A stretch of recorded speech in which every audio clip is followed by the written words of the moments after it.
Hello and welcome back to Introducing the Wolves. My name is Ben Royal and today I'm joined by two of the senior staff members of the Fox and Crown Nottingham Wolves Academy. I'd like to introduce you to long-time Wolf, Great Britain International and Wolves Academy coach Reece Ball, alongside the Academy strength and conditioning coach Steve Ward. How are you both? Very good, Ben. Very good, mate. Yourself? Yeah, very well, thank you. Can't complain. So, as usual, we're going to get straight into an icebreaker just to get us rolling. We did ask for some questions on the Wolves social media pages, received two. So to start off with, Alistair Howie has asked, would you rather be a superhero or a wizard? I'm going to go wizard. I'd probably go superhero. What would you want your power to be, Steve? Oh, wow. I think I'd like to be like a Spider-Man power, or probably a Deadpool, actually. If I'd be honest, I'd like to be like Deadpool. Very good.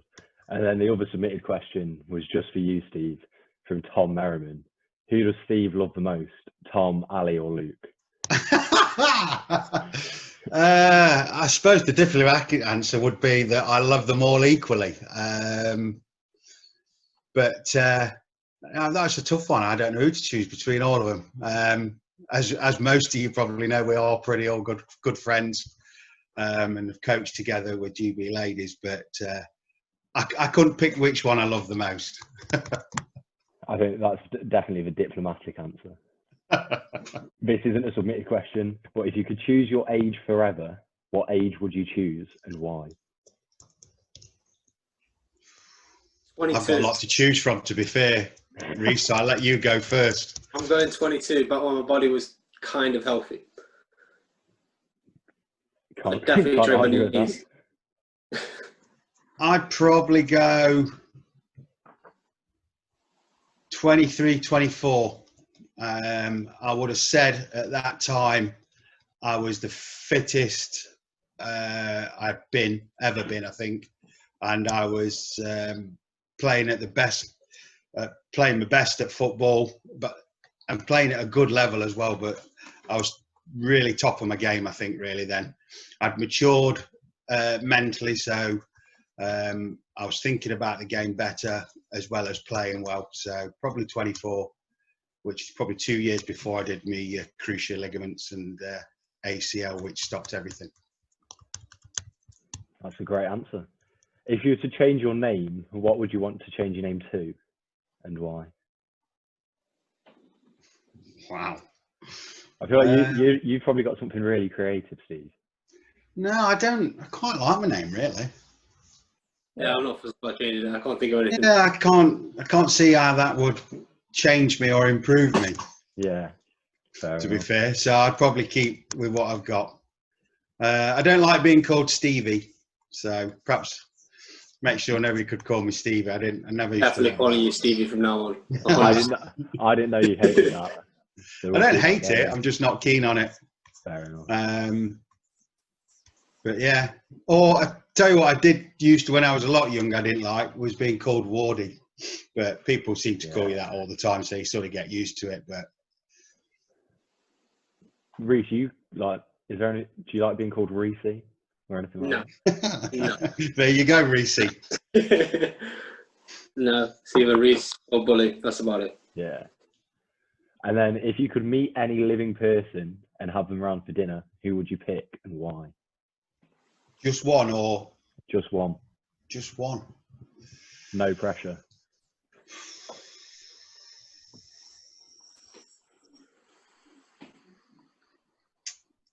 I'd probably go,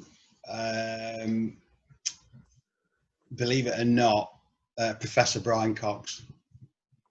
I just think not only is he interesting when it comes to things of astrophysics and that sort of nature, politically he's quite outspoken, and I would imagine he's got strong views on other things, including music, because obviously that's where everybody got to know him first from his very early music career.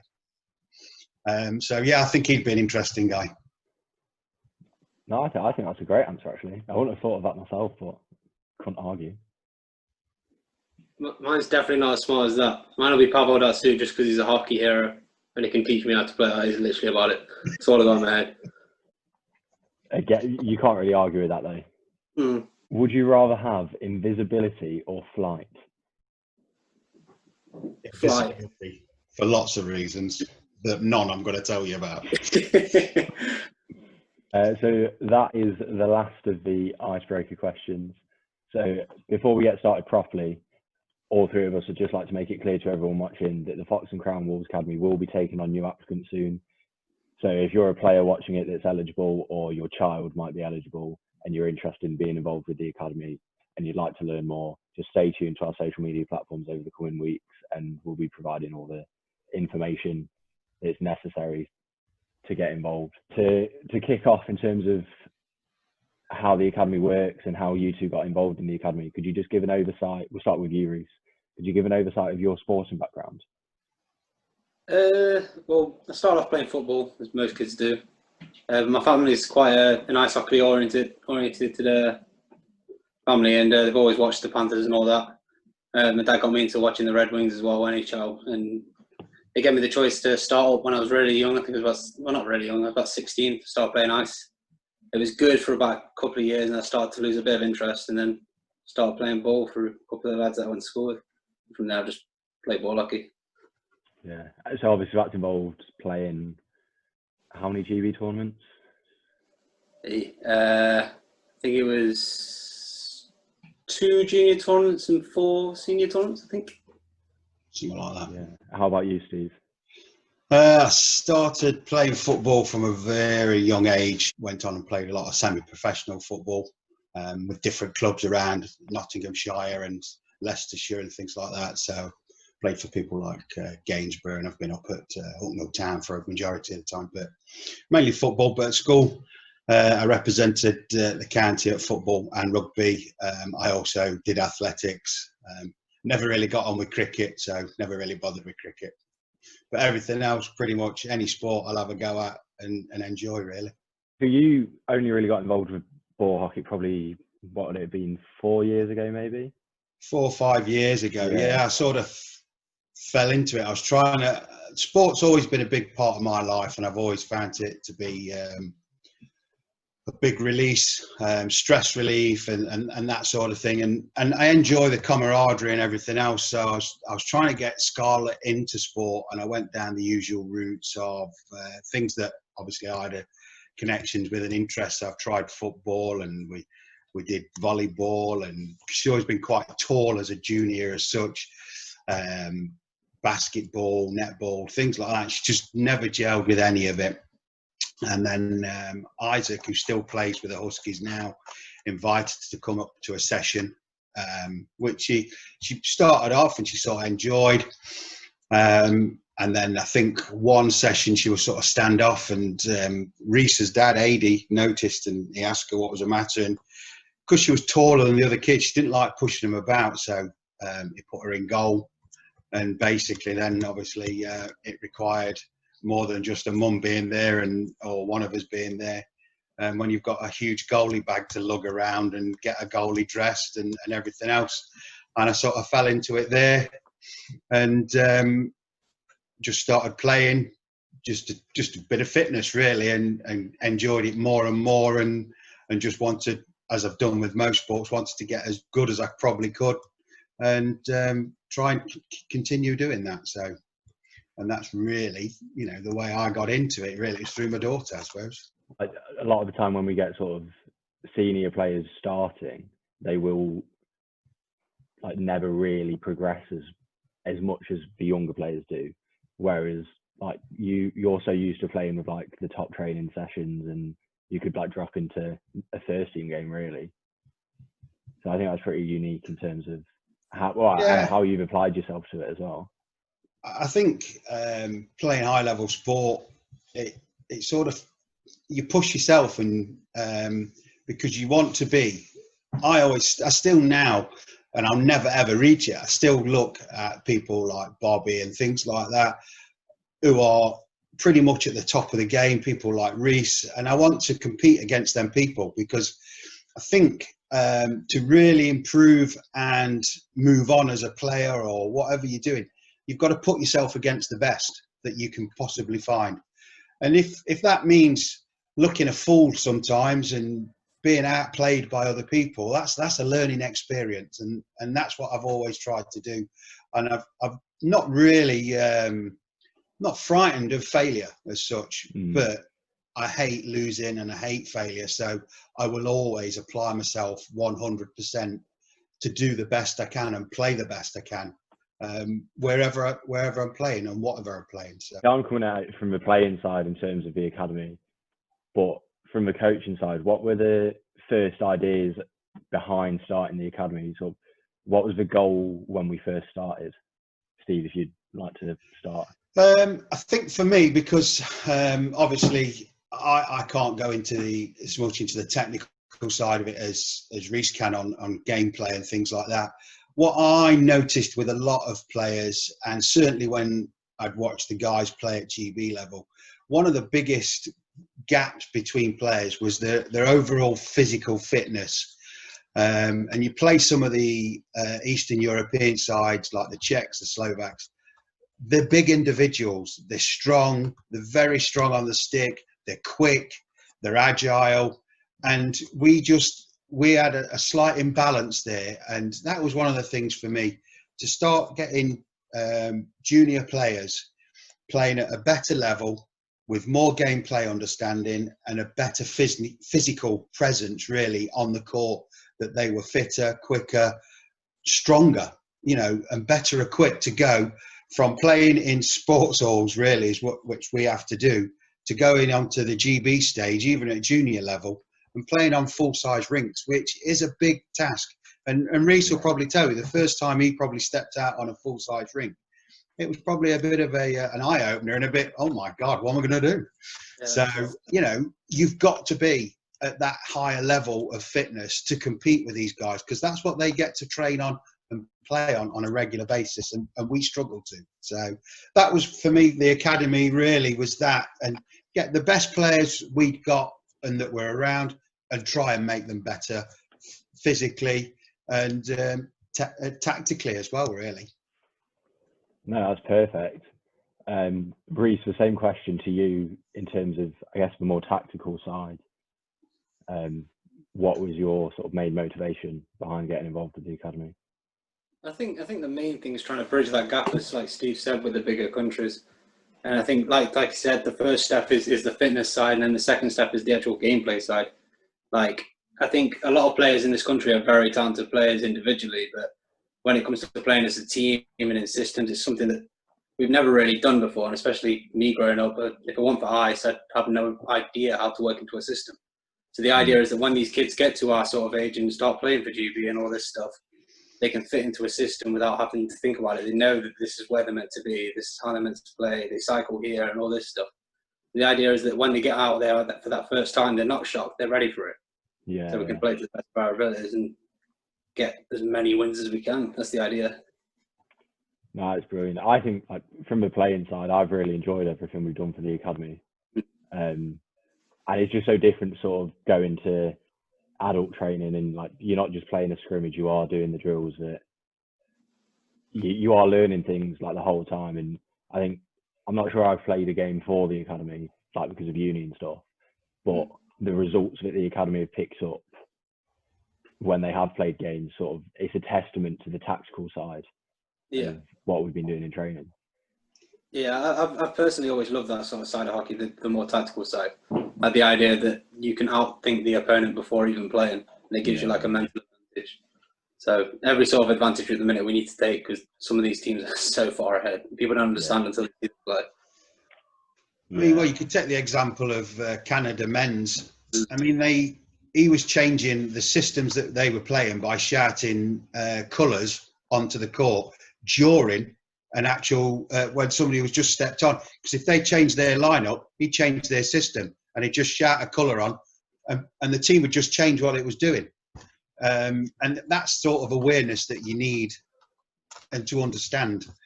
And I think that's where Reece excels. There's a couple of gameplay books that he's already done for the guys to read and start to digest, to help them start to put these into, when they're playing games, start to put it into action and try it. So, for me, that's, like say Reece says, that's what he's really good at, and it's fantastic with the guys when he does it. Brilliant. So, Steve, coming back to you, and sort of, you don't have to explain every step of your footballing career, but how do you think your experience playing football and then your wider sporting history, like specifically influences your approach to the fitness side of it, and then what you carried over to the academy session? Because some of them have been pretty brutal, but obviously beneficial. Yeah, I mean, some of my early fitness sessions with 1980s coaches was basically just run until you puke. And they're hard work, and they always was. And I don't know whether it's something that's wrong with me or not, but I used to actually enjoy them and look forward to pre-season as much as I knew it was going to be torturous. But I'd always gone with the attitude that I'm going to give it 100%. I'm probably not going to like it. I'm really going to ache in the morning, but I'll be better when it comes to the start of that season. Yeah. And it's sort of from years of that and having coaches over obviously they're called, fitness coaches and things like that, but you've always had coaches. You had a manager when I first started, and then a training coach, and he did all the basic fitness drills. And pre-season, you would regularly just go for a 2-hour session and not touch a football. Yeah. Football was not needed because you can play football, but what they was trying to get was to get you to your apex of fitness. And it's just things from that really are going on. And then the other side, I suppose, when I got injured, it's then trying to stay fit and be physically fit. But also I had to look into what I could do in other ways without then damaging what was already a weak knee and build the strength in the knee. So, again, I've read a lot. I've been with a lot of different physios and chiropractors and all sorts of things. And when I'm there, I try and gather information off them as well at the same time. Yeah. And then I've tried to start to document that and put that down, and reading all the latest papers and techniques and things now, and trying to put that towards the guys. And some of them struggle with it, but, ultimately it's not there to be easy. We didn't start the academy for it to be easy for everybody. We started the academy to make the better players even better, to make them elite players, basically, so that they can go on to GB level, they can go on to tier 1 level and be comfortable doing it. And I still think fitness is a massive boost to that. Even if you've got the best hands in the world, but if you've got no fitness, somebody who's physically fit can compete with you all game and can nullify you, really. You might get 1 or 2 chances, but if you was as fit as they are, then you've got more chance of getting away from them, getting into the space and influence the game more. And likewise, if you're fitter than the opposition, you've got more chance of nullifying their better players and exposing their weaker players as well, which ultimately means scoring goals. And that's where, for me, fitness is the key to this, really. Especially the way ball hockey works. It's not like ice where you make a move, you get past the guy and you're gone. With ball hockey, you make a move, you get past the guy and he's still right there. So if he's quicker and faster and stronger than you ain't going nowhere. He's just going to catch you, take the ball off you and jump up down the other end. Fitness is such a big part. No, I completely agree. So in sort of the year and a half about the academy's been running, what have you noticed in terms of progression, whether it be certain players that have stood out more so, or just a general improvement in fitness and the tactical side of it? Reece, if you'd like to. For me, a lot of the players are definitely, they've improved the fitness and their endurance level, especially. And as much as endurance isn't as big an issue with ball as it is with, say, something like football, because you're doing shorter shifts, but what you've got to try and promote in the guys is a quick recovery rate. So you're on for your 45 minutes session, off, recover, and then back on, and you're giving it 100% again. So I think you know, you've got young lads like Tom Webb, Haddon, Bolstridge, Aidan Cox, who were great players of their generation, but I think they've got fitter and better. People like yourself, Ben, you've got that more stamina, you've got more determination, you feel better in yourself and they carry themselves better. And then we've had a few young lads come through, Charlie Dennis, Mitch Jewett. Again, they played a couple of games in Tier 3 and literally walked through defences. Again, due to having that greater fitness and that recovery rate to do that. Tactically, obviously, that's Reese's speciality, really. So I think most of them have picked up tactics better, haven't they, Reese? Oh, definitely. Just the general hockey IQ is insane. Like we did this, one of Luke's drills last night, which is just essentially 3-on-3 in a small box. And when they first started doing it, it was very individual. No one was really working out to help the person with the ball. Now it's just fluent to them. Like they don't even think about it. I don't even think they realise that they're doing it.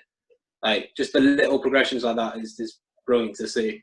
And then some of the individual players that have come through, like I'm pretty sure everyone is aware that we have some very talented players like Aidan, like Haddon and the rest of them, but players like Corey that haven't yet made a big name for themselves coming through. Like the last night's session, you didn't even realise he was there.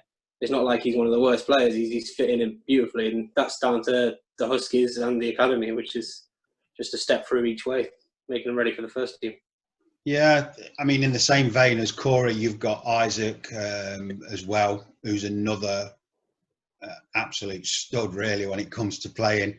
Very dominant in the juniors. Scarlett's been going there as well, and again, as a goalkeeper, I think sometimes you forget how young the likes of Scarlett is, and it makes a big difference. And Breck, to be honest, last night, Breck, I don't think he let many in at all last night. He was absolutely on top of his game last night. He really was. And I think it's that sort of environment, playing against better players and better shooters. It brings them all on. And again, with the academy, you know, it's not all boys. It's, you know, there's Jess Ray in there, there's Scarlett, there's Caitlin, there's girls in there as well. And, you know, we'd encourage more girls to come, and we just want more people in the GB system, whether that be men's or women's, boys or girls. That's our ultimate goal, as you know, as an academy, is to filter into that system of the GB. So, no, I think I'm really pleased with it. And then again, like you said, it's a bit delayed this year, the applications, because of the COVID pandemic. But we'll be holding not a combine as such, but it'd be like we do some bench testing, because we want to give people an idea, a target to achieve, but also if you do fall short of that, where you've fallen short and how you can improve, then to come back and get into the academy and move on from there. Because like we said earlier, we're looking for the best players we can get in there to make them better and give people a target. That's where they want to go as well. You know, we don't want to just be in the Huskies. We want to move up and go into the academy and play for the academy as well as the Huskies. And ultimately, it can only strengthen the whole club, really, because you're getting such good players coming through. Yeah, I think that's perfectly said. And in terms of the fitness side of it, I think having the regular testing, even the fitness sessions we've done at the academy, a massive part of it is the fact it encourages people to then go away, and when they've got a day off from hockey or football or whatever, they're starting to get in the gym, they're starting to go on runs. Like I know Tom Webb, like he goes to the gym pretty regularly and he's put some size on. He was running loads during lockdown and stuff. Like, it's the attitude towards it away from hockey that's improved massively, especially amongst the younger kids. Yeah, I think with the older kids, they will go to the gym, and I'd encourage them to, you know, go with a personal trainer, go to the gym and tell them what you want to achieve and where you want to do it. The younger kids, I'd say to them not, because they're still growing, still developing, but they can do body weight stuff, they can do very light resistant band stuff, running and bits and bobs. But yeah, that's the idea, is to breed that, not peer pressure, but that's competitive spirit to improve and get yourself better Yeah. and have a target. And the Huskies do it now. Some of the younger Huskies look at the likes of Corey, Isaac, that are the top players in that age group, and they want to be with them. They want to play with them. Yeah. They want to play against them. So that's the idea of it, really, and it's to get that level all the way up. And again, I think quite a lot of the older ones like Tom, Aidan, Adam, we mentioned, they've all moved on to tier 1 teams and fitted in pretty comfortably in most of them teams as well. And we had a decent Fantastic Fours as well. Yeah, that's very a lot true. of young players in, so yeah. it can only bode well for the future. No, completely agree. So Reece, sort of going back to your earlier days of playing hockey, how does this compare to the tutelage that you would have received was it with the Cubs? Yeah. It's completely different. Yeah. So the idea when I first joined was if you were one of the young players, you got pointed to the Cubs, and then the Cubs would play the older players, basically just get beaten up for an hour. It's not just my experience that's changed. It's the whole country. It's like I said, that was my experience growing up. But then eventually you start fighting back. You learn off your own mistakes. But the big difference is there's no one there to tell you about your own mistakes. So like, say if I went in and played a game and something wasn't working, I got hit on the boards, I'd go and try it again and try it again and try it again until I could figure out something to come up with it. But if you've got someone there that's watching you and saying, right, you're not doing that right, you should try this. That is just so much easier. Having someone that's there to be able to teach you the right way to play. And I think as a country in general, it's like when I first started playing, there was one like league. There was no like tier 1, tier 2, tier 3, tier 4.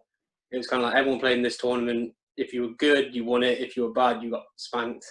And just as a country, we're doing so much to try and improve the quality of our sport. And it's so good to see, because if I was to go back now to back then, I don't think I could have done it again. But with everything that we've set up with our coaching and our first team and the GB men's team, everything's different, and it's so much better to see. Yeah, I think obviously I was quite lucky in terms of coming into the Huskies, and obviously the academy wasn't set up, but there was a sort of cleaner transition going into senior hockey. So your experience in the same with like Bobby and people would have been very different. So it does show how far the sport's come in general. Well, that's like one of the things, like when I played ice, I played under 16s, then 2 years of under 18s. Then I got to the end of 18s and it was kind of like, I didn't know what to do next. So it was like, that pretty much ended my ice career. And then coming into this, as soon as we came up with the idea of the Huskies originally and then the academy now, that was one of the reasons that I was so behind it and so like, let's do it. Because when you finish the Huskies, it's kind of like before the academy, you went straight into the 4th team or the 3rd team. You'd been playing against men's if you were old enough to play. And whereas the academy kind of bridges that gap. You can still play for the men's and stuff like that and learn free playing. But also while you're doing that, you're also getting this added training from people who know what they're doing, who've played for years. Like some of the people we've got on our coaching staff, like Steve, me, Luke, Cookie, Rob, Pat, everyone can give a different sort of insight. And it's something that we never used to have. It's just someone else that's been there in a different situation to tell you how they reacted to that situation. You can learn off that. No, that's a brilliant answer. So this is sort of making it an open invite to other teams within, I guess, the Nottingham area, but further field if need be, anywhere. So we are welcome to like play against anyone that wants to. Definitely, we'd welcome any team to play against. Certainly, certainly teams from outside of Nottingham, whether it be Sheffield, further afield, North East, Scotland, Wales. We're up for that, and just to give the guys some playing time as well, because they get bored of playing against the likes of me, Reece, and the others from within the Wolves setup and things, that sort of thing. It would be nice to play other teams. I know we've put invites out before, but we've not had much of an uptake at the moment. Yeah, I think like the more that you can get the academy lads playing together, then even going forward in terms of the tier 1 team when Reese's generation start to age a bit.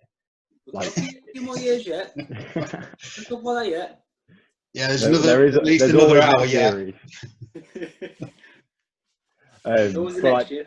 Yeah, obviously going forward, I think it is amazing to see sort of like Aidan and Haddon are so used to playing with each other that the more you can get the whole squad playing together once, even if it's once a month in a game or less regularly than that, the benefits it has would be unbelievable. So if anyone's a player from another club or a coach at another club, do just get in touch, and I'm sure the first given opportunity when restrictions are relaxed and stuff, all of the players will be raring to go. So it can definitely be arranged.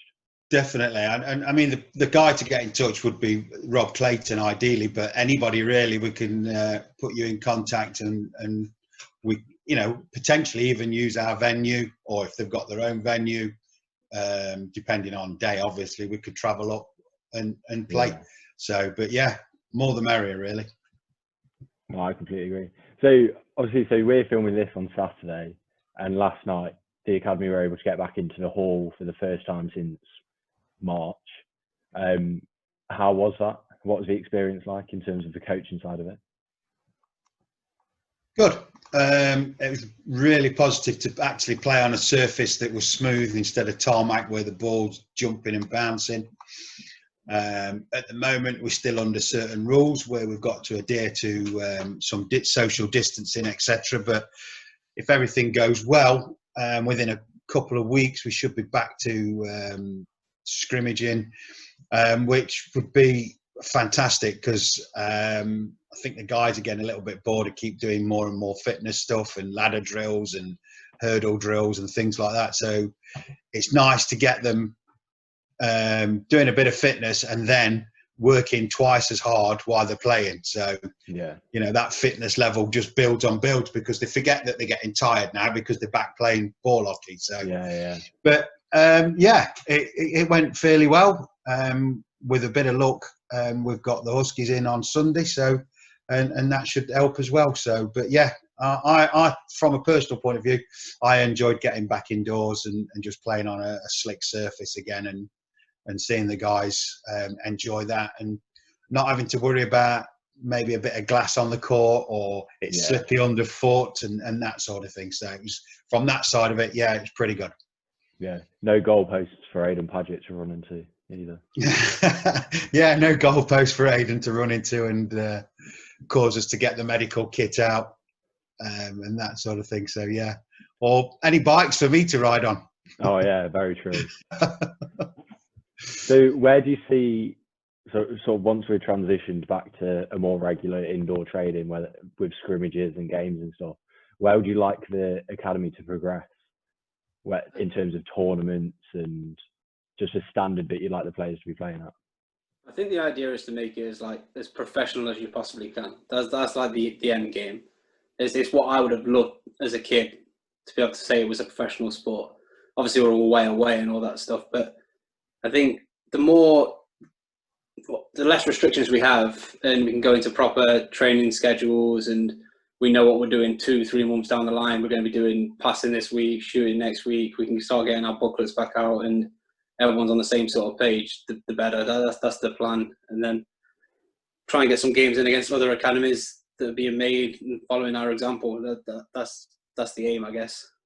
For me, I'd like to see the academy team become its own entity, in effect. Certainly when you look at things like potentially, say the Fantastic Fours, for example. Yeah. So as a team, they just enter an academy team, and they play against better opposition because generally you get good sides up there, you get medium side, standard sides, etc. So I think that would be a goal for me. And really, just to back up what Reece says, really just make that, like we said, an academy, the elite. So you're up there above the others. So other players and other teams are aspiring to get into that sort of system and then move on from there. And I'd like to, ultimately, it'd be nice if you could say, right, here's the current GB men's or ladies team, and out of that, the academy supplied a large percentage of them players, and they've passed through your books as such, and you just, you know, that would make you immensely proud. I think to see players playing and representing the country that you coached and hopefully assisted on that path. I think that's the ultimate goal, really, for myself. Yeah, I think that's perfect to explain sort of the idea behind the academy and where we're hoping to progress. So thanks very much for that. Again, we'd like to put it out there that we are taking we will be taking new applicants soon. Definitely. And that the information will be all over our social media pages, which you can find the links to in the bio below, and at the end of this video as well, there'll be the screen with all of our social media information on. So thank you very much to you two for joining us. Everyone watching, thank you for joining us as well.